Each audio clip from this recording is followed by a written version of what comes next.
माननीय सदस्यगण,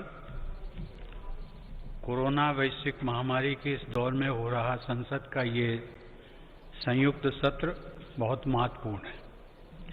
नया वर्ष भी है, नया दशक भी है और इसी साल हम आज़ादी के 75वें वर्ष में भी प्रवेश करने वाले हैं।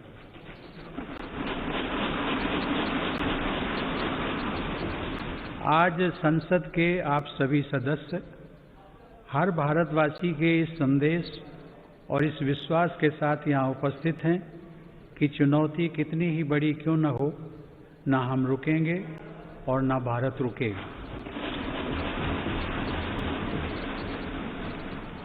भारत जब जब एकजुट हुआ है तब तब उसने असंभव से लगने वाले लक्ष्यों को प्राप्त किया है। ऐसी ही एकजुटता और पूज्य बापू की प्रेरणा ने हमें सैकड़ों वर्षों की गुलामी से आज़ादी दिलाई थी। इसी भावना को अभिव्यक्त करते हुए राष्ट्र प्रेम से ओतप्रोत कवि असम केसरी अंबिका गिरी राय चौधरी ने कहा था, ओम तत्सत भारत महात ऐक चेतोनाथ एक ध्यानोत ऐक साधोनाथ ऐक आवेगोत ऐक होइसा ऐक होइसा।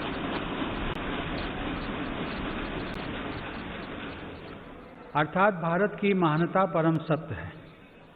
एक ही चेतना में, एक ही ध्यान में, एक ही साधना में, एक ही आवेग में, एक हो जाओ, एक हो जाओ। आज हम भारतीयों की यही एकजुटता, यही साधना देश को अनेक आपदाओं से बाहर निकाल कर लाई है।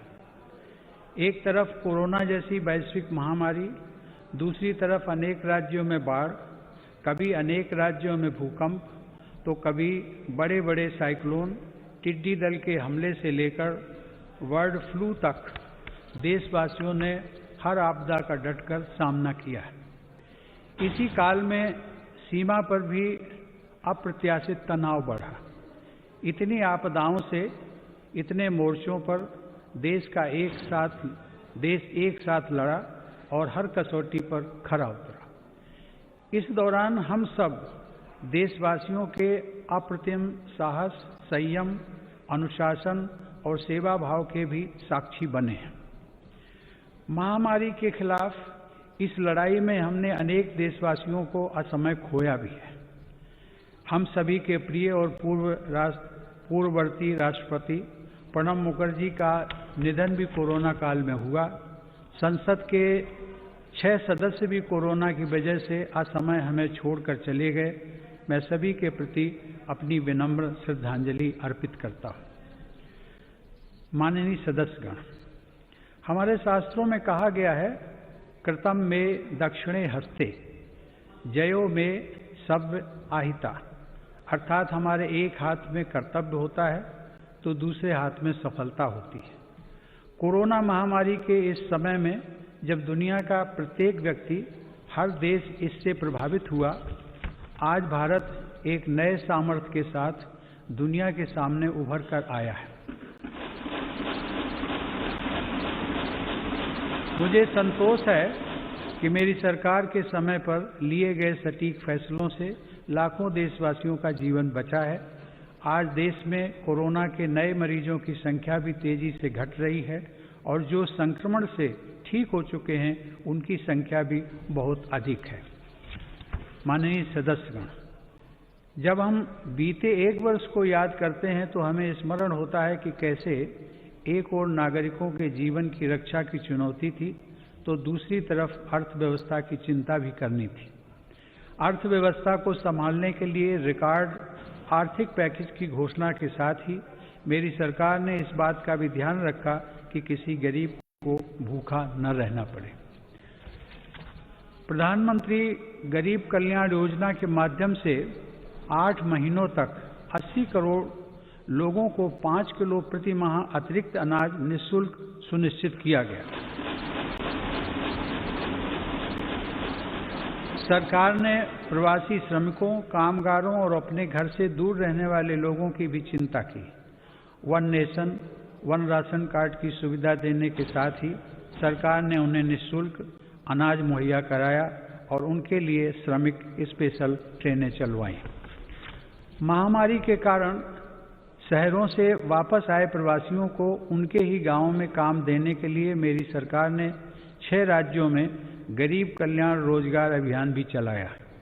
इस अभियान की वजह से 50 करोड़ मैन डेज के बराबर रोजगार पैदा हुआ। सरकार ने रेहड़ी पटरी वालों और ठेला लगाने वाले भाई बहनों के लिए विशेष स्वनिधि योजना भी शुरू की। इसके साथ ही करीब 31,000 करोड़ रुपए गरीब महिलाओं के जन धन खातों में सीधे ट्रांसफर भी किए गए। इस दौरान देश भर में उज्ज्वला योजना की लाभार्थी गरीब महिलाओं को 14 करोड़ से अधिक मुफ्त गैस सिलेंडर भी मिले। अपने सभी निर्णयों में मेरी सरकार ने संघीय ढांचे की सामूहिक शक्ति का अद्वितीय उदाहरण भी प्रस्तुत किया है। केंद्र और राज्य सरकारों के बीच इस समन्वय ने लोकतंत्र को मजबूत बनाया है और संविधान की प्रतिष्ठा को सशक्त किया है। माननीय सदस्यगण, आचार्य चाणक्य ने कहा है, तृणम लघु तृणात् तूलम तूलादपि च याचकः वायुना किम न नीतो असो माम्यम या चयस्यति। अर्थात याचना करने वाले को घास के तिनके और रुई से भी हल्का माना गया है। रुई और तिनके को उड़ा ले जाने वाली हवा भी याचक को इसलिए अपने साथ उड़ाकर नहीं ले जाती कि कहीं वह हवा से भी कुछ मांग न ले। इस प्रकार हर कोई याचक से बचता है। इसका अभिप्राय यह है कि यदि अपने महत्व को बढ़ाना है तो दूसरों पर निर्भरता को कम करते हुए आत्मनिर्भर बनना होगा।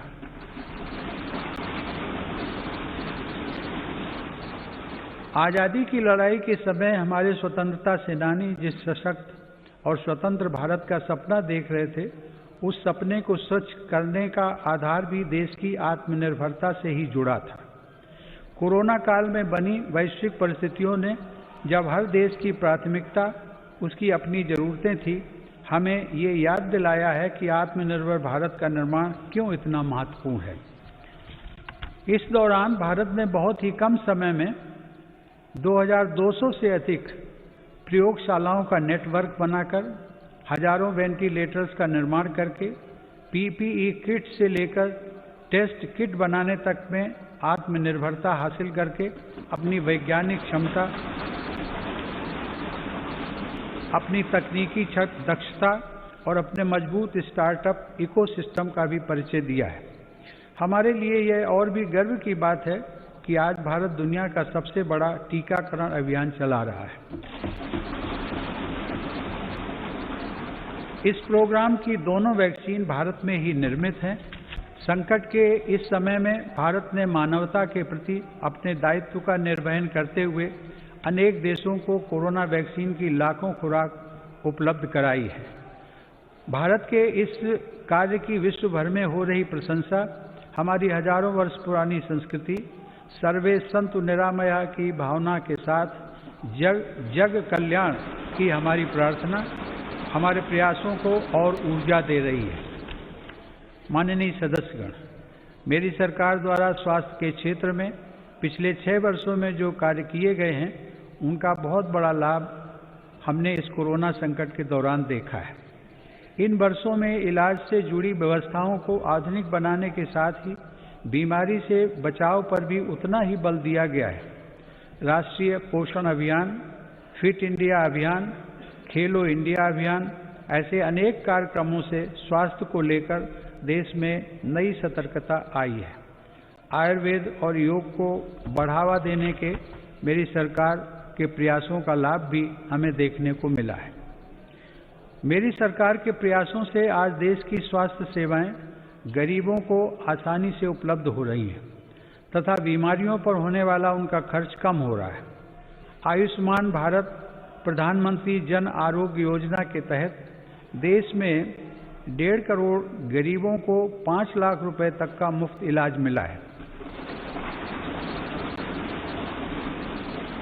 इससे इन गरीबों को 30,000 करोड़ रुपए से ज़्यादा खर्च होने से बचे हैं। आज देश के 24,000 से ज़्यादा अस्पतालों में से किसी में भी आयुष्मान योजना का लाभ लिया जा सकता है। इसी तरह प्रधानमंत्री भारतीय जन औषधि योजना के तहत देश भर में बने 7,000 केंद्रों से गरीबों को बहुत सस्ती दर पर दवाइयां मिल रही हैं। इन केंद्रों में रोजाना लाखों मरीज दवाई खरीद रहे हैं।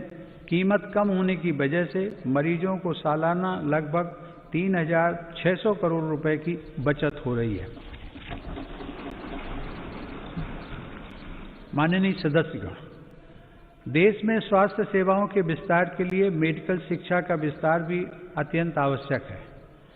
साल 2014 में देश में सिर्फ 387 मेडिकल कॉलेज थे, लेकिन आज देश में 562 मेडिकल कॉलेज हैं। बीते 6 वर्षों में अंडर ग्रेजुएट और पोस्ट ग्रेजुएट चिकित्सा शिक्षा में 50,000 से ज़्यादा सीटों की वृद्धि हुई है। प्रधानमंत्री स्वास्थ्य सुरक्षा योजना के तहत सरकार ने 22 नए एम्स को भी मंजूरी दी है।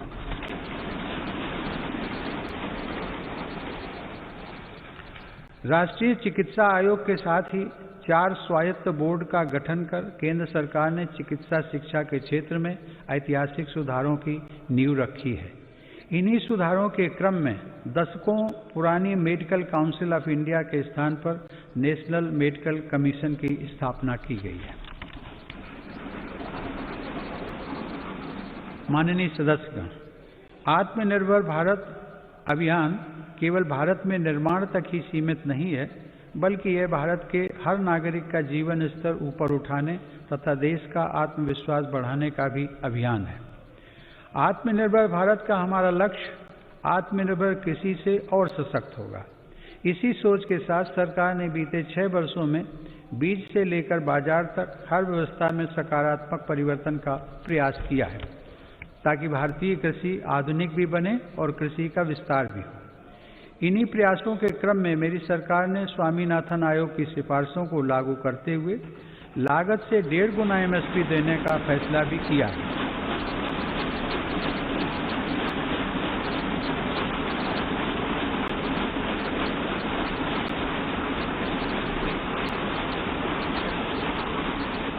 मेरी सरकार आज न सिर्फ एमएसपी पर रिकॉर्ड मात्रा में खरीद कर रही है, बल्कि खरीद केंद्रों की संख्या को भी बढ़ा रही है। आज कृषि के लिए उपलब्ध सिंचाई के साधनों में भी व्यापक सुधार आ रहा है। पर ड्रॉप मोर क्रॉप के मंत्र पर चलते हुए सरकार पुरानी सिंचाई परियोजनाओं को पूरा करने के साथ ही सिंचाई के आधुनिक तरीके भी किसानों तक पहुंचा रही है। 2013-14 में जहां 42 लाख हेक्टेयर जमीन में ही माइक्रो इरिगेशन की सुविधा थी, वहीं आज 56 लाख हेक्टेयर से ज़्यादा अतिरिक्त जमीन को माइक्रो इरिगेशन से जोड़ा जा चुका है। मुझे खुशी है कि सरकार के इन प्रयासों को हमारे किसान अपने परिश्रम से और आगे बढ़ा रहे हैं। आज देश में खाद्यान्न उपलब्धता रिकॉर्ड स्तर पर है। वर्ष 2008-9 में जहां देश में 234 मिलियन टन खाद्यान्न की पैदावार हुई थी, वहीं साल 2019-20 में देश की पैदावार बढ़कर 296 मिलियन टन तक पहुंच गई है। इसी अवधि में सब्जी और फलों का उत्पादन भी 215 मिलियन टन से बढ़कर अब 320 मिलियन टन तक पहुंच गया है। मैं इसके लिए देश के किसानों का अभिनंदन करता हूं। माननीय सदस्यगण, समय की मांग है कि कृषि क्षेत्र में हमारे जो छोटे और सीमांत किसान हैं, जिनके पास सिर्फ 1 या 2 हेक्टेयर जमीन होती है, उन पर विशेष ध्यान दिया जाए। देश के सभी किसानों में से 80% से ज़्यादा ये छोटे किसान ही हैं और इनकी संख्या 10 करोड़ से ज़्यादा है।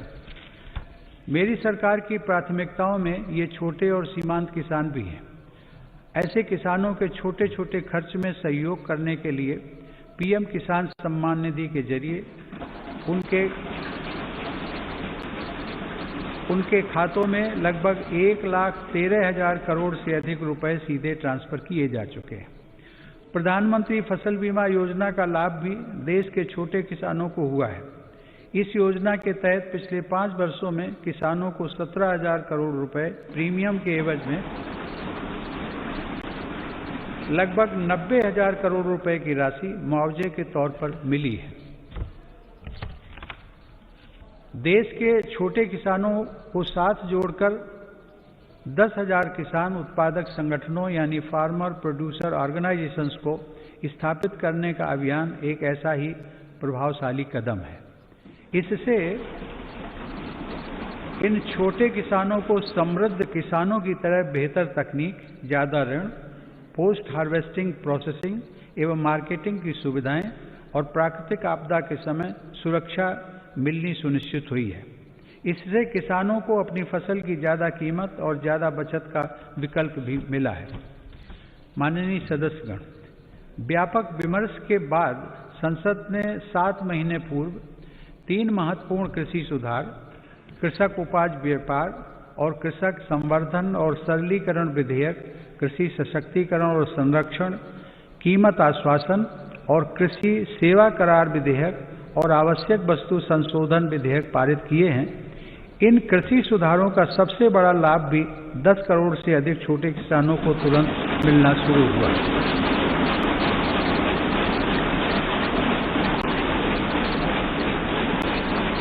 छोटे किसानों को होने वाले इन लाभों को समझते हुए ही अनेक राजनीतिक दलों ने समय समय पर इन सुधारों को अपना भरपूर समर्थन दिया था। देश में अलग अलग फोरम पर देश के हर क्षेत्र में 2 दशकों से जिन सुधारों की चर्चा चल रही थी और जो मांग हो रही थी, वह सदन में चर्चा के दौरान भी परिलक्षित हुई। वर्तमान में इन कानूनों का अमलीकरण देश की सर्वोच्च अदालत ने स्थगित किया हुआ है। मेरी सरकार उच्चतम न्यायालय के निर्णय का पूरा सम्मान करते हुए उसका पालन करेगी। लोकतंत्र और संविधान की मर्यादा को सर्वोपरि रखने वाली मेरी सरकार इन कानूनों के संदर्भ में पैदा किए गए भ्रम को दूर करने का निरंतर प्रयास कर रही है।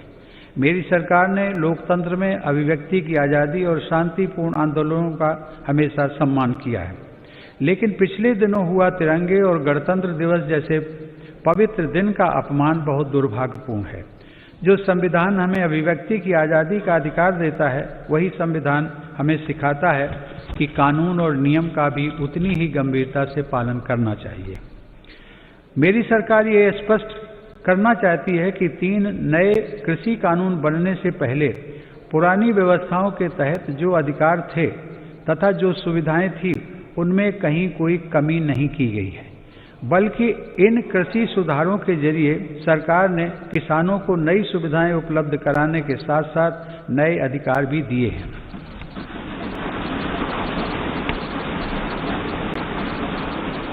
माननीय सदस्यगण, कृषि को और लाभकारी बनाने के लिए मेरी सरकार आधुनिक कृषि इंफ्रास्ट्रक्चर पर भी विशेष ध्यान दे रही है।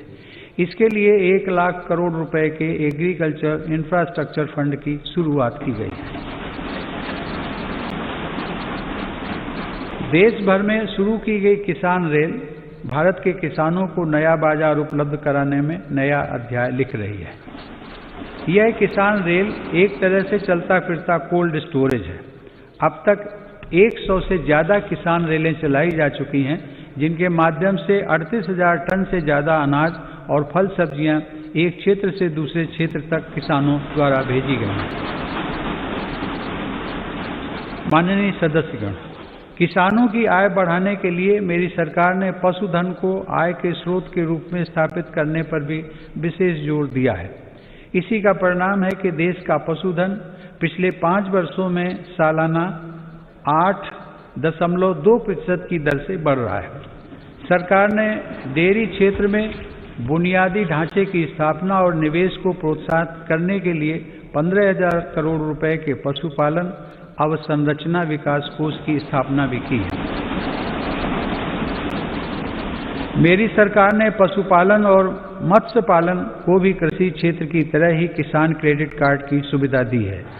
देश में प्रधानमंत्री मत्स्य संपदा योजना के माध्यम से मछुआरों की आय को बढ़ाने के लिए भी काम हो रहा है। इस क्षेत्र में अगले 5 सालों में लगभग 20,000 करोड़ रुपए का निवेश करने की योजना है। किसानों की आमदनी बढ़ाने के लिए मेरी सरकार अन्नदाता को ऊर्जादाता बनाने का भी अभियान चला रही है। प्रधानमंत्री कुसुम योजना के तहत किसानों को 20 लाख सोलर पंप दिए जा रहे हैं। सरकार द्वारा गन्ने के सीरे, मक्का, धान इत्यादि से एथनॉल के उत्पादन को भी बढ़ावा दिया जा रहा है।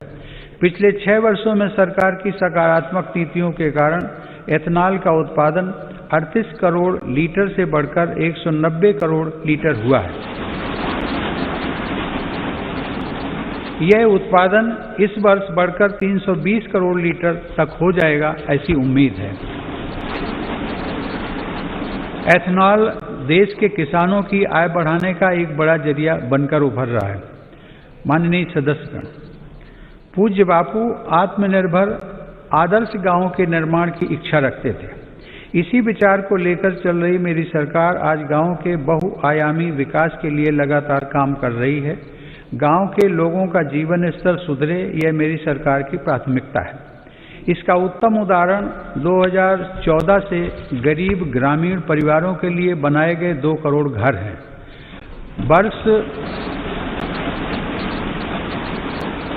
वर्ष 2022 तक हर गरीब को पक्की छत देने के लिए प्रधानमंत्री आवास योजना की गति भी तेज की गई है।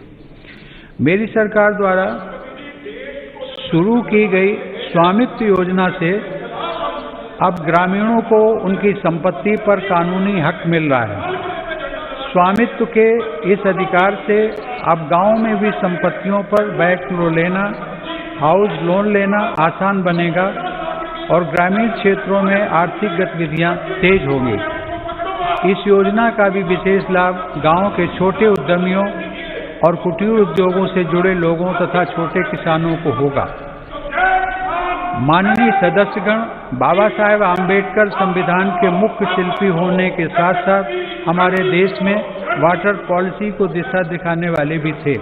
8 नवंबर 1945 को कटक में एक कॉन्फ्रेंस के दौरान उन्होंने कहा था, water is wealth, water being the wealth of the people and its distribution being uncertain, the correct approach is not to complain against nature but to conserve water.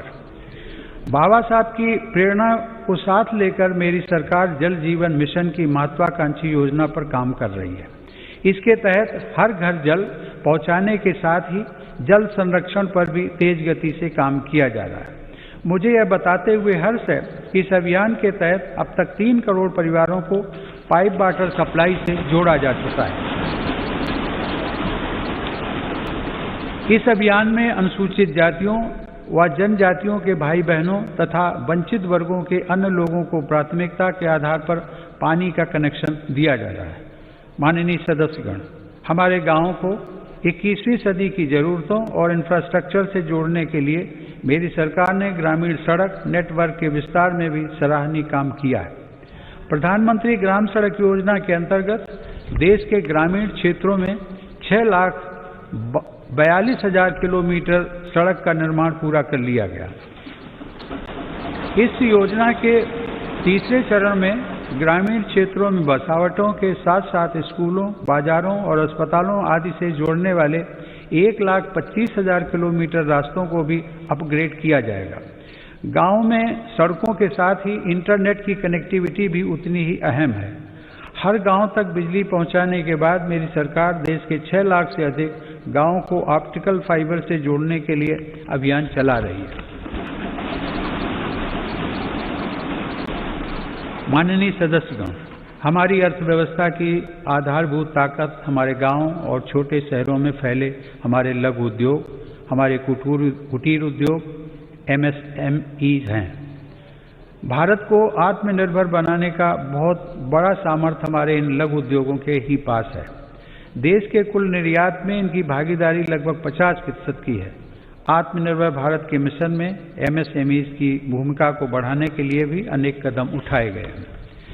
MSMEs की परिभाषा में बदलाव हो, निवेश की सीमा बढ़ाना हो या फिर सरकारी खरीद में वरीयता, अब लघु और कुटीर उद्योगों को विकास के लिए जरूरी प्रोत्साहन मिला है।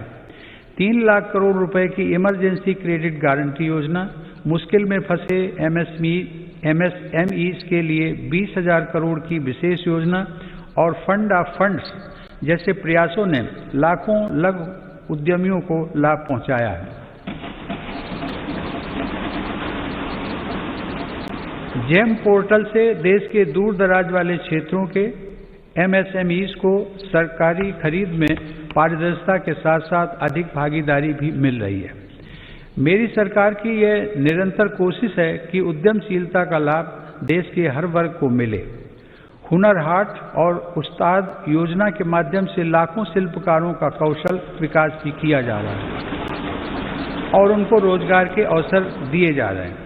इन लाभार्थियों में आधे से अधिक महिला शिल्पकार हैं। ई-हाट के माध्यम से इन शिल्पकारों को पूरी दुनिया के खरीदारों से जोड़ा जा रहा है। आत्मनिर्भर भारत में महिला उद्यमियों की विशेष भूमिका है। मेरी सरकार ने महिलाओं को स्वरोजगार के नए अवसर देने के लिए कई कदम उठाए हैं। मुद्रा योजना के तहत अब तक 25 करोड़ से ज़्यादा ऋण दिए जा चुके हैं, जिसमें से लगभग 70% ऋण महिला उद्यमियों को मिले हैं।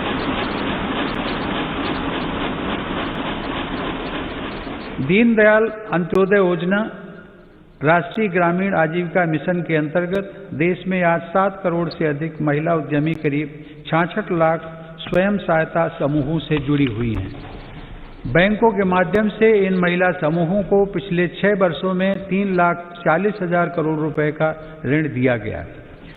देश के ग्रामीण क्षेत्रों में कार्यरत महिलाओं के स्वास्थ्य को ध्यान में रखते हुए सरकार 1 रुपए में सुविधा सैनिटरी नैपकिन देने की योजना भी चला रही है। सरकार गर्भवती महिलाओं के मुफ्त चेकअप की मुहिम एवं राष्ट्रीय पोषण अभियान चलाकर उन्हें आर्थिक मदद देकर गर्भवती माताओं एवं शिशुओं के स्वास्थ्य की रक्षा के लिए निरंतर प्रयत्नशील है।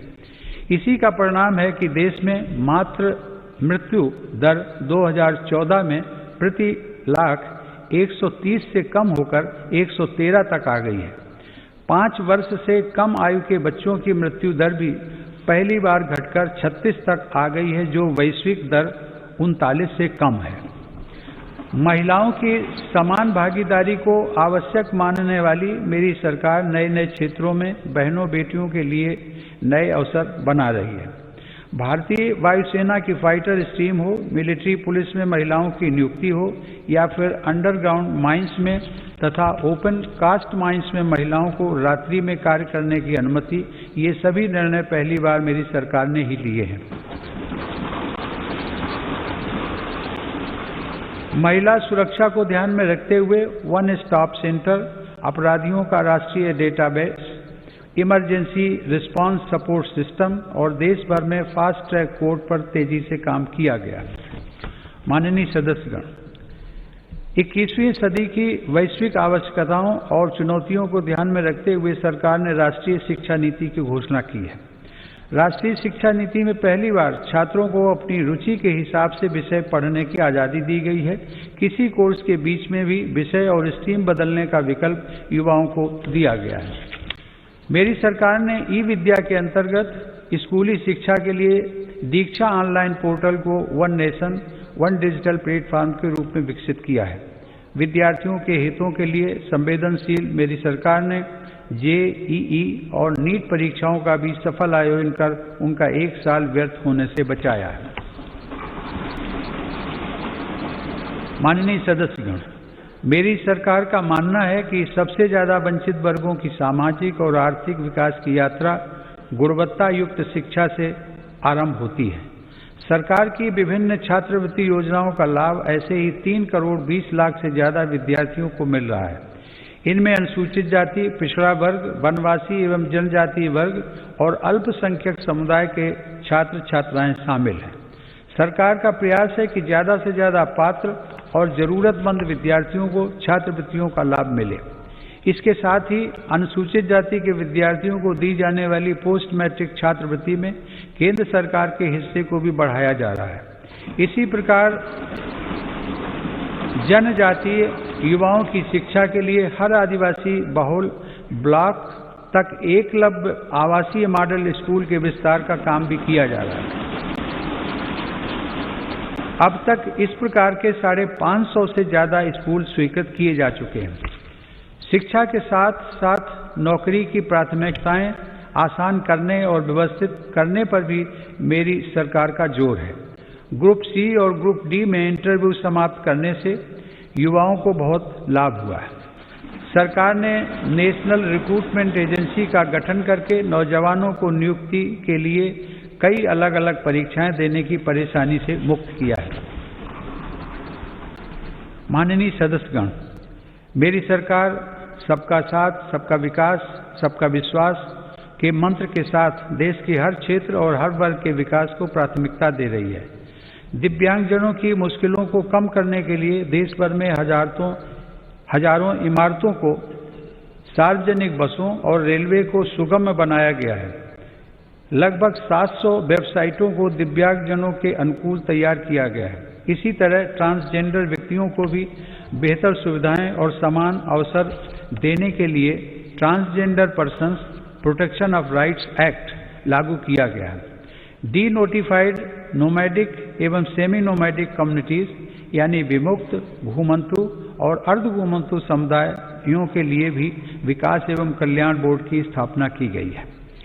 विकास की दौड़ में पीछे रह गए देश के 112 आकांक्षी जिलों में मेरी सरकार प्राथमिकता के आधार पर विकास योजनाओं को लागू कर रही है। इसका बहुत बड़ा लाभ आदिवासी भाई बहनों को हो रहा है। आदिवासियों की आजीविका के प्रमुख साधन यानी वन उपज की मार्केटिंग और वन उपज आधारित छोटे उद्योगों की स्थापना का काम भी जारी है। ऐसी कोशिशों से लगभग 600 करोड़ रुपए की अतिरिक्त राशि जनजातीय परिवारों तक पहुंची है। सरकार द्वारा 46 वन उपजों पर एमएसपी 90% तक बढ़ाई गई है। माननीय सदस्यगण, आधुनिक टेक्नोलॉजी का भारत में विकास और हर भारतीय की आधुनिक टेक्नोलॉजी तक आसान पहुंच आत्मनिर्भर बनते भारत की अहम पहचान है। 2 गज की दूरी की अनिवार्यता के बीच देश की संस्थाओं और नागरिकों ने डिजिटल इंडिया की ताकत से देश की रफ्तार को थमने नहीं दिया। पिछले वर्ष दिसंबर में यूपीआई से 4 लाख करोड़ रुपए से भी अधिक का डिजिटल पेमेंट हुआ है। आज देश के 200 से ज्यादा बैंक यूपीआई व्यवस्था से जुड़े हैं। इसी तरह डिजिलॉकर का 400 करोड़ से अधिक डिजिटल डॉक्यूमेंट्स के लिए पेपरलेस प्लेटफॉर्म की तरह उपयोग किया जा रहा है। उमंग ऐप पर भी देश के करोड़ों नागरिक 2000 से ज्यादा सेवाओं का लाभ ले रहे हैं। देश में 3.5 लाख से अधिक कॉमन सर्विस सेंटर ग्रामीण क्षेत्रों में लोगों को सरकारी सेवाओं से जोड़ रहे हैं। इसी क्रम में इंडियन स्टैंप एक्ट में संशोधन करके अब देश में ई स्टैंप की व्यवस्था भी लागू कर दी गई है। जनधन खातों, आधार और मोबाइल की त्रिशक्ति ने लोगों को उनका अधिकार सुनिश्चित किया है। इस जैम त्रिशक्ति की वजह से 1,80,000 करोड़ रुपए गलत हाथों में जाने से बच रहे हैं। मेरी सरकार द्वारा राष्ट्रीय डिजिटल हेल्थ मिशन के जरिए चिकित्सा सेवाओं को डिजिटल बनाने की शुरुआत भी की गई है। इसके माध्यम से आने वाले समय में देश के नागरिक डिजिटल अपॉइंटमेंट, डिजिटल रिपोर्ट के साथ साथ डिजिटल हेल्थ रिकॉर्ड जैसी सुविधाओं का लाभ भी उठा सकेंगे। हमारा अपना नेविगेशन सैटेलाइट सिस्टम नाविक भी आज भारत का गौरव बढ़ा रहा है। इसका लाभ अब हजारों मछुआरे साथियों को मिल रहा है। हाल ही में नेशनल एटॉमिक क्लॉक और भारतीय निर्देशक द्रव्य प्रणाली के रूप में नए मानक भी राष्ट्र को समर्पित किए गए हैं। इन स्वदेशी समाधानों से भारत के प्रोडक्ट्स को अंतर्राष्ट्रीय मानकों के अनुरूप बनाने में मदद मिलेगी। टेक्नोलॉजी का यह अभियान देश की लोकतांत्रिक संस्थाओं को भी सशक्त कर रहा है। इस दिशा में राष्ट्रीय ई विधान ऐप के जरिए देश की सभी विधानसभाओं, विधान परिषदों और संसद के दोनों सदनों का डिजिटलीकरण किया जा रहा है। राज्य विधानसभाओं में नेशनल ई विधान एप्लीकेशन यानी नेवा का कार्यान्वयन विधायी और लोकतांत्रिक प्रक्रियाओं के संचालन में एक नए युग की शुरुआत करेगा। माननीय सदस्यगण, हमारी संसद लोकतंत्र में देशवासियों की बढ़ती हुई भागीदारी और नए भारत की आकांक्षाओं की पूर्ति का एक महत्वपूर्ण माध्यम है। पहले की सरकारों में तथा संसद के सदनों में ये बात उठती रही है कि संसद की यह इमारत हमारी वर्तमान आवश्यकताओं को पूरा करने में अपर्याप्त सिद्ध हो रही है। संसद की नई इमारत को लेकर पहले की सरकारों ने भी प्रयास किए थे। यह सुखद संयोग है कि आज़ादी के 75वें वर्ष की तरफ बढ़ते हुए हमारे देश ने संसद की नई इमारत का निर्माण शुरू कर दिया।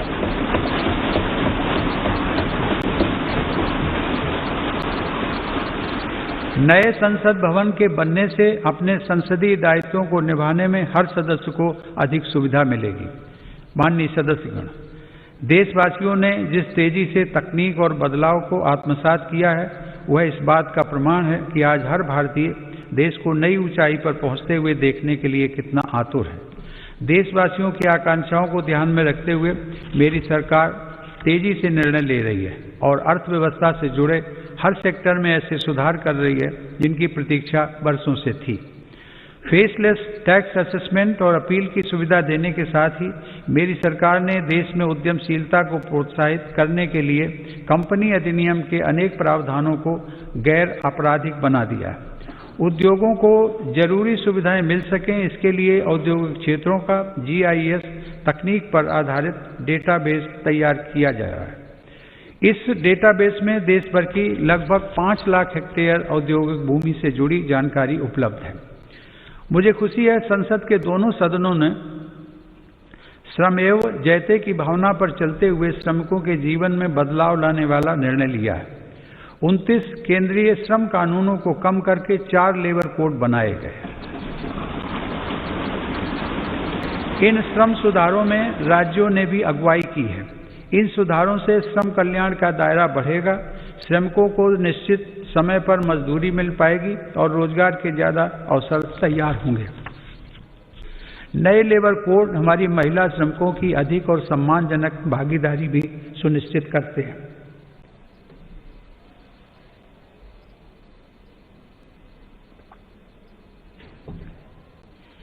उद्योगों के लिए श्रम के साथ साथ आसान पूंजी भी बहुत आवश्यक है।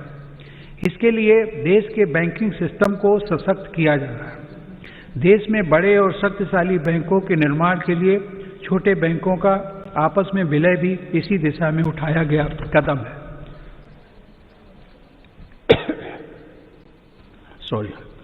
मैन्युफैक्चरिंग से जुड़े 10 सेक्टर्स के लिए पहली बार देश में लगभग 1.5 लाख करोड़ रुपए की प्रोडक्शन लिंक्ड इंसेंटिव स्कीम लागू की गई है। इसका लाभ इलेक्ट्रॉनिक्स सहित अनेक दूसरे सामान की मैन्युफैक्चरिंग में दिखने भी लगा है। देश और विदेश की अनेक बड़ी कंपनियों ने भारत में इन योजनाओं के तहत काम शुरू कर दिया। मेरी सरकार भारत में बने सामान के उपयोग के लिए जन भागीदारी को प्रोत्साहित कर रही है। आज वोकल फॉर लोकल देश में जन आंदोलन का रूप ले चुका है।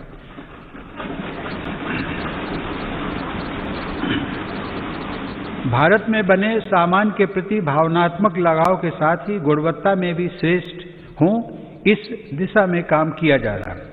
देश में ईज ऑफ डूइंग बिजनेस में सुधार के लिए भी निरंतर कदम उठाए जा रहे हैं। इसके लिए राज्यों के बीच स्वस्थ प्रतिस्पर्धा को प्रोत्साहित किया जा रहा है। यह बड़े हर्ष की बात है कि रैंकिंग में सुधार की गंभीरता को राज्य भी समझ रहे हैं और इसमें बढ़ चढ़कर हिस्सा ले रहे हैं। कोरोना के इस काल में प्रत्येक भारतीय का जीवन बचाने के प्रयासों के बीच अर्थव्यवस्था को जो हानि हुई थी उससे भी अब देश उबरने लगा है। यह आज अनेक इंडिकेटर्स के माध्यम से स्पष्ट हो रहा है। इस मुश्किल समय में भी भारत दुनिया के निवेशकों के लिए आकर्षक स्थान बनकर उभरा है। अप्रैल से अगस्त 2020 के बीच लगभग $36 अरब का रिकॉर्ड प्रत्यक्ष विदेशी निवेश भारत में हुआ है।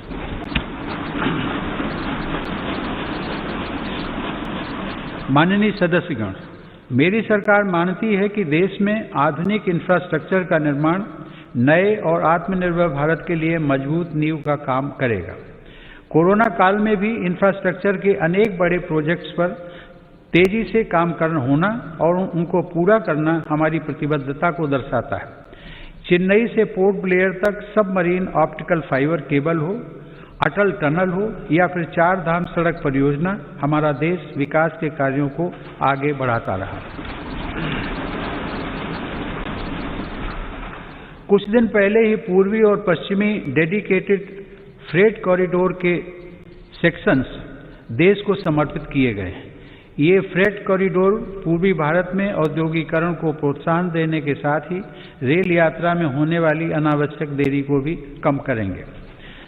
देश के इंफ्रास्ट्रक्चर को आधुनिक रूप देने के लिए मेरी सरकार 110 लाख करोड़ रुपए से अधिक की नेशनल इंफ्रास्ट्रक्चर पाइपलाइन पर भी काम कर रही है। साथ ही भारतमाला परियोजना के पहले चरण में 6 नए एक्सप्रेसवे और 18 नए एक्सेस कंट्रोल्ड कॉरिडोर्स का निर्माण चल रहा है।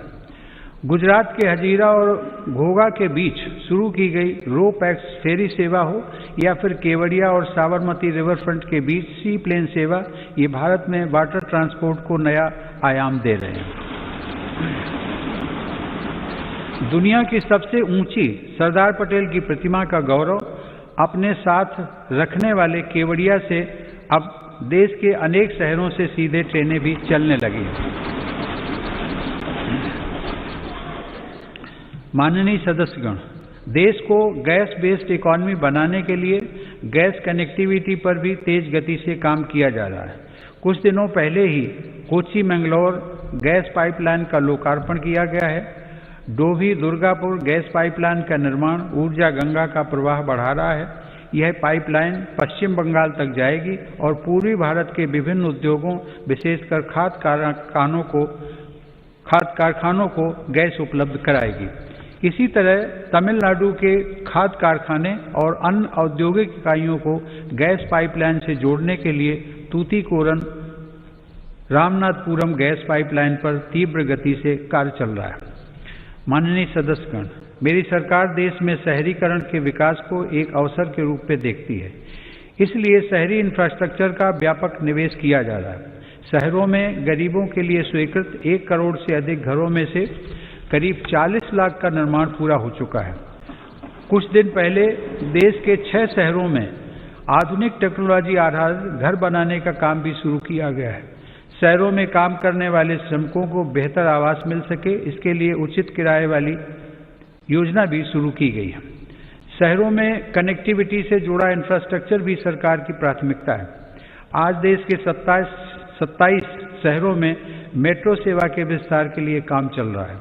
कुछ दिन पहले ही दिल्ली मेट्रो के एक रूट पर ड्राइवर लेस मेट्रो का परिचालन भी किया गया।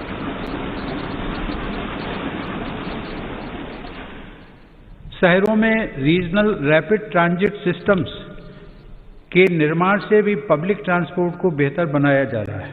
कॉमन मोबिलिटी कार्ड के देश भर में हो रहे विस्तार से देश के शहरों में यात्रा और आसान होगी। माननीय सदस्यगण, मेरी सरकार पूर्वी भारत के संपूर्ण और संतुलित विकास के लिए पूरी तरह से प्रतिबद्ध है। पूर्वोत्तर की भौगोलिक, सांस्कृतिक, भाषाई विशेषताओं और सामाजिक पहचान को सुरक्षित रखते हुए तेज विकास की नीति पर काम किया जा रहा है। ब्रह्मपुत्र नदी असम सहित उत्तर पूर्वी राज्यों की जीवन धारा है। इसी जीवन धारा को आर्थिक गतिविधियों का आधार बनाकर विभिन्न राष्ट्रीय जलमार्गों के आरंभ के लिए काम हो रहा है। इसका लाभ पूर्वोत्तर के किसानों, युवाओं और उद्यमियों को सभी को मिलेगा। अर्थ ब्रह्मपुत्र प्रोग्राम से इंटीग्रेटेड नेशनल वाटरवेज का विकास कर ब्रह्मपुत्र और बराक नदी को विकास की धारा बनाने का प्रयास जारी है। मेरी सरकार ने पूर्वोत्तर में स्थायी शांति के लिए संवेदनशीलता और सहभागिता की जिस नीति के साथ काम किया, उसका लाभ आज साफ दिख रहा है। आज पूर्वोत्तर में उग्रवाद समाप्ति की ओर है और हिंसा की घटनाओं में बड़ी कमी आई है। हिंसा के रास्ते पर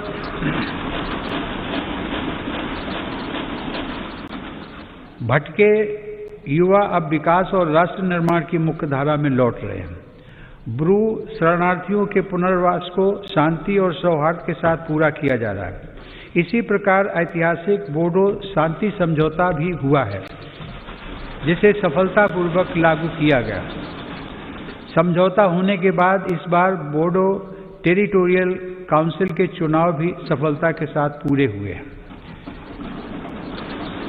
माननीय सदस्यगण, मेरी सरकार देश की एकता और अखंडता को चुनौती देने वाली ताकतों से निपटने के लिए हर स्तर पर प्रयासरत है। एक तरफ जहां हिंसा प्रभावित क्षेत्रों में विकास को बढ़ावा दिया जा रहा है, वहीं दूसरी तरफ हिंसा फैलाने वाली ताकतों पर भी कड़ाई बरती जा रही है।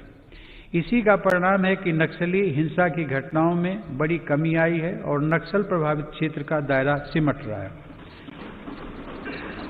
मेरी सरकार की विकास नीति को जम्मू कश्मीर के लोगों ने भी भरपूर समर्थन दिया है। कुछ सप्ताह पहले ही आजादी के बाद पहली बार जम्मू कश्मीर में जिला परिषद के चुनाव सफलता के साथ संपन्न हुए।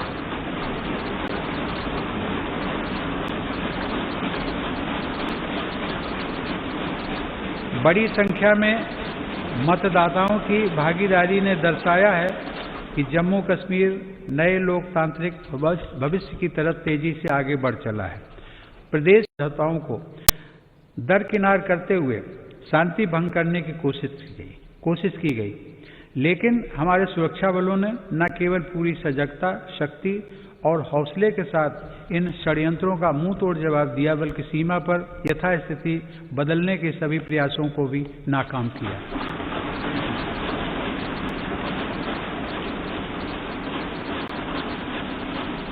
हमारे जांबाजों ने जिस संयम, शौर्य और पराक्रम का परिचय दिया, उसकी जितनी भी सराहना की जाए कम है। जून 2020 में हमारे 20 जवानों ने मातृभूमि की रक्षा के लिए गलवान घाटी में अपना सर्वोच्च बलिदान भी दिया। हर देशवासी इन शहीदों का कृतज्ञ है।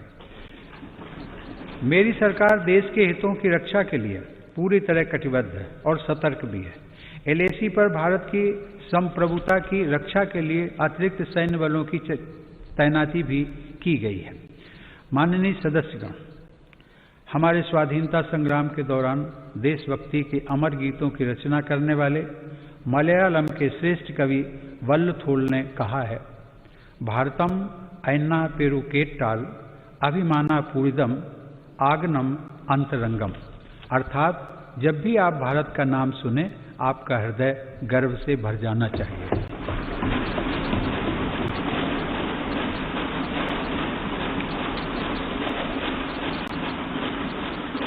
मेरी सरकार भविष्य के भारत की व्यापक भूमिका को देखते हुए अपनी सैन्य तैयारियों को सशक्त करने में जुटी है। आज अनेक आधुनिक साजो सामान भारत की सैन्य क्षमता का हिस्सा बन रहे हैं। रक्षा क्षेत्र में आत्मनिर्भरता पर भी सरकार का जोर है। कुछ दिन पहले ही सरकार ने HAL को 83 स्वदेशी लड़ाकू विमान तेजस के निर्माण का ऑर्डर दिया है। इस पर 48,000 करोड़ रुपए खर्च होंगे। सरकार द्वारा मेक इन इंडिया को बढ़ावा देने के लिए रक्षा से जुड़े 100 से अधिक सामानों के आयात पर रोक लगा दी गई है। इसी तरह supersonic torpedo, quick reaction missile, tank और स्वदेशी राइफलों सहित अनेक अत्याधुनिक हथियार देश में ही बन रहे हैं। आज भारत रक्षा सामान के निर्यात के क्षेत्र में भी तेजी से अपनी हिस्सेदारी बढ़ा रहा है। माननीय सदस्यगण, Indian National Space Promotion and Authorisation Centre अर्थात इन स्पेस का गठन स्पेस सेक्टर में बड़े सुधारों को गति देगा। आज हमें गर्व है कि इसरो के वैज्ञानिक चंद्रयान 3, गगनयान और स्मॉल सैटेलाइट लॉन्च व्हीकल जैसे महत्वपूर्ण अभियानों पर काम कर रहे हैं।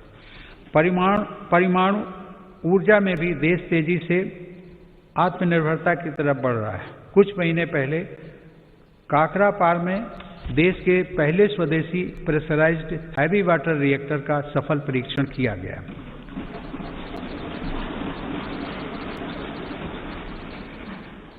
माननीय सदस्यगण, विकास के साथ ही पर्यावरण सुरक्षा भी मेरी सरकार की सर्वोच्च प्राथमिकताओं में से एक है। इसी संकल्प को लेकर भारत GDP की इमिशंस इंटेंसिटी को वर्ष 2005 की तुलना में 2030 तक 33 से 35% तक कम करने के लक्ष्य पर काम कर रहा है। पेरिस समझौते को लागू करने में भारत दुनिया के अग्रणी देशों में शामिल है। हाल ही में कच्छ के रेगिस्तान में दुनिया का सबसे बड़ा हाइब्रिड रिन्यूएबल एनर्जी पार्क बनाने का काम शुरू हुआ है। पिछले 6 वर्षों में भारत की नवीकरणीय ऊर्जा क्षमता में 2.5 गुना वृद्धि हुई है, जबकि सौर ऊर्जा क्षमता 13 गुना बढ़ी है। आज देश में कुल ऊर्जा उत्पादन क्षमता का लगभग 1/4 हिस्सा नवीकरणीय स्रोतों पर आधारित है। माननीय सदस्यगण, भारत अपनी वैश्विक जिम्मेदारियों को इस कोरोना काल में भी जिस गंभीरता से निभा रहा है, उसे आज दुनिया देख रही है। वसुधैव कुटुंबकम की भावना को चरितार्थ करते हुए भारत ने देश की घरेलू जरूरतों को पूरा करने के साथ ही 150 से अधिक देशों को जरूरी दवाइयों की आपूर्ति की। भारत वैश्विक स्तर पर वैक्सीन की उपलब्धता को सुनिश्चित करवाने के लिए प्रतिबद्ध है। यह देश का गौरव बढ़ाने वाली बात है कि वंदे भारत मिशन, जो दुनिया में इस प्रकार का सबसे बड़ा अभियान है, उसकी सराहना हो रही है। भारत ने दुनिया के सभी हिस्सों से लगभग 50 लाख भारतीयों को स्वदेश वापस लाने के साथ ही 1 लाख से अधिक विदेशी नागरिकों को भी उनके अपने देशों तक पहुंचाया है। कोविड-19 की बाधाओं के बावजूद भारत ने सभी साथी देशों से अपने संपर्कों और संबंधों को और मजबूत बनाया है। इस दौरान बड़ी संख्या में शिखर सम्मेलन, बहुपक्षीय कार्यक्रम और आधिकारिक बैठकों के जरिए अंतर्राष्ट्रीय सहयोग को भारत ने आगे बढ़ाया है। भारत ने ऐतिहासिक वैश्विक समर्थन हासिल करके इस वर्ष 8वीं बार एक अस्थायी सदस्य के रूप में सुरक्षा परिषद में प्रवेश भी किया है। भारत ने 2021 के लिए ब्रिक्स में अध्यक्ष पद भी ग्रहण किया है। माननीय सदस्यगण, आज जब भारत दुनिया में अपनी नई पहचान के साथ आगे बढ़ने के लिए तत्पर है, तो हमें भी उतने ही बड़े संकल्पों को सिद्ध करना होगा। 2021 का यह वर्ष हमारे लिए इसलिए भी अहम है, देश ने कुछ दिन पहले 23 जनवरी को नेताजी सुभाष चंद्र बोस के जन्म दिवस को पराक्रम दिवस के रूप में मनाया।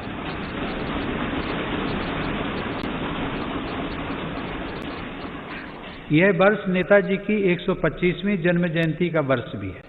नेताजी की जयंती को बड़े पैमाने पर मनाने के लिए मेरी सरकार ने एक उच्च स्तरीय समिति का गठन किया है। हम सबके पूज्य गुरु तेग बहादुर का 400वां प्रकाश पर्व भी हम पूरी श्रद्धा के साथ मनाएंगे। इन समारोहों के साथ ही देश की स्वतंत्रता के 75वें वर्ष के उपलक्ष्य में अमृत महोत्सव का शुभारंभ भी इसी वर्ष हो जाएगा। माननीय सदस्यगण, विगत वर्ष में सामूहिकता की जिस शक्ति का हमने साक्षात्कार किया है, उसी शक्ति से हमें नए लक्ष्यों को प्राप्त करना है। पिछले कुछ वर्षों में देश ने अनेक ऐसे काम कर दिखाए हैं जिनको कभी बहुत कठिन माना जाता था। आर्टिकल 370 के प्रावधानों के हटने के बाद जम्मू कश्मीर के लोगों को नए अधिकार मिले हैं।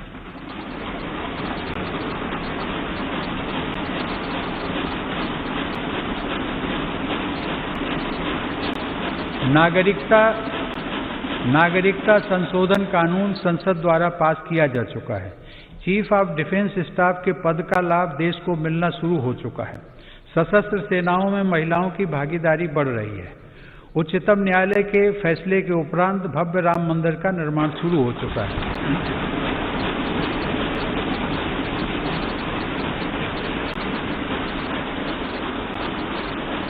ईज ऑफ डूइंग बिजनेस की रैंकिंग में भारत ने रिकॉर्ड सुधार किया है।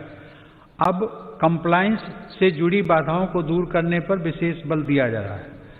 वर्ल्ड टूरिज्म इंडेक्स की रैंकिंग में भारत 65वें से 34वें रैंकिंग पर आ गया है। जिस डीबीटी को नजरअंदाज किया जा रहा था, उसी की मदद से पिछले 6 साल में 13 लाख करोड़ रुपए से अधिक धनराशि लाभार्थियों को ट्रांसफर की गई है। कभी हमारे यहाँ सिर्फ 2 मोबाइल फैक्ट्रियां थीं। आज भारत दुनिया का दूसरा सबसे बड़ा मोबाइल निर्माता देश है। आज मध्यम वर्ग के लाखों लोगों को real estate regulation and development act के तहत रियल एस्टेट रेगुलेटरी अथॉरिटी यानी रेरा का लाभ मिल रहा है। इस दौरान सिर्फ नए कानून ही नहीं बने बल्कि 1500 से अधिक पुराने और अप्रासंगिक कानूनों को समाप्त किया जा चुका है।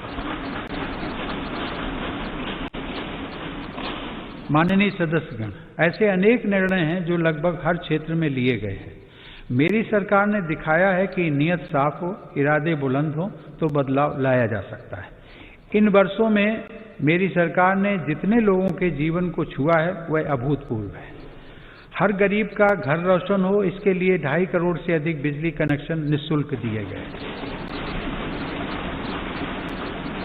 गरीब और मध्यम वर्ग का बिजली बिल कम हो, इसके लिए 36 करोड़ से ज्यादा सस्ते LED बल्ब वितरित किए गए।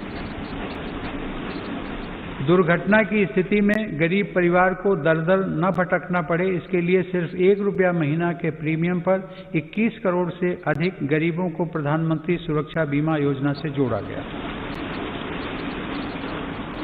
गरीब की मृत्यु के बाद उसके परिवार के पास एक संबल रहे, इसलिए सिर्फ 90 पैसा प्रतिदिन के प्रीमियम पर लगभग 9.5 करोड़ लोगों को प्रधानमंत्री जीवन ज्योति बीमा योजना से जोड़ा गया। गरीब का शिशु किसी गंभीर बीमारी से ग्रसित न हो, इसलिए मेरी सरकार ने न सिर्फ टीकों की संख्या बढ़ाई बल्कि टीकाकरण अभियान को देश के उन आदिवासी इलाकों में भी ले गई जो अब तक अछूते थे। मिशन इंद्रधनुष के तहत 3.5 करोड़ से अधिक बच्चों का टीकाकरण किया गया। गरीब के हक का राशन कोई दूसरा ना छीन ले, इसके लिए 100% राशन कार्ड को डिजिटल किया जा चुका है। 90% राशन कार्डों को आधार से जोड़ा जा चुका है। रसोई के धुएं से गरीब बहन बेटी की सेहत न खराब हो, इसके लिए उज्ज्वला योजना के तहत 8 करोड़ से ज्यादा मुफ्त कनेक्शन दिए गए। गरीब बहन बेटी की गरिमा बढ़े, उनकी परेशानी कम हो, इसके लिए स्वच्छ भारत मिशन के तहत 10 करोड़ से ज्यादा शौचालय बनाए गए। घर में काम करने वाले भाई बहन, गाड़ी चलाने वाले, जूता सिलने वाले, कपड़ा प्रेस करने वाले, खेतिहर मजदूर, ऐसे गरीब साथियों को भी पेंशन मिले, इसके लिए प्रधानमंत्री श्रम योगी मान धन योजना चलाई गई। गरीब को बैंकिंग व्यवस्था का लाभ मिले, इसके लिए 41 करोड़ से अधिक गरीबों के जनधन खाते खोले गए।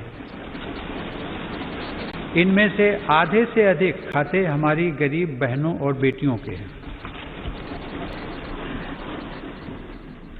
माननीय सदस्यगण, ये सिर्फ आंकड़े नहीं हैं, इनमें से हर आंकड़ा अपने आप में एक जीवन गाथा है। इस संसद के अनेक सदस्यों ने अपने जीवन का बहुत लंबा समय इन्हीं परिस्थितियों में गुजारा है।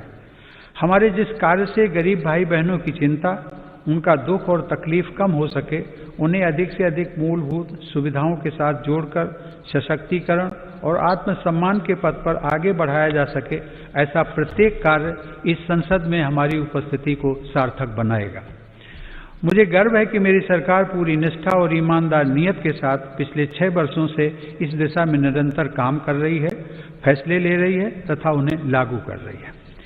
माननीय सदस्यगण, वीरता, अध्यात्म और प्रतिभाओं की भूमि पश्चिम बंगाल के सपूत गुरुदेव रविंद्रनाथ टैगोर के बड़े भाई ज्योतिरिंद्रनाथ टैगोर ने देश प्रेम से भरे एक ओजस्वी गीत की रचना की थी।